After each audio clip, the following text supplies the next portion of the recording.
Yo, what's up mga bossing? Capstroke here. Isa na namang cup ang ating ire-restore, linisin at ibabalik ang dating hulma mga bossing.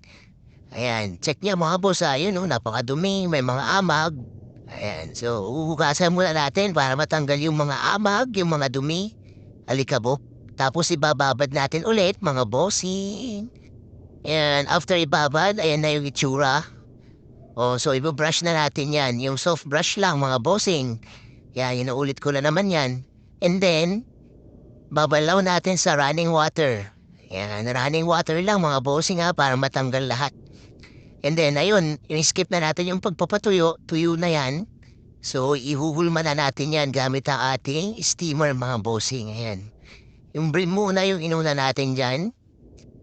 Ayan, tapos, ayan, yan na yung ating hulmahan mga boss. Ayan. O, so hulmahin na natin yung mga UP-UP niyan mga bossing. And yung mga deform-deform, hulma natin hanggang sa maunat na lahat.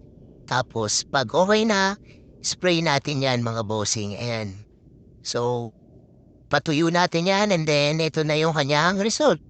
Yan, balik na naman sa kanyang kapugian. Yun, salamat mga bossing.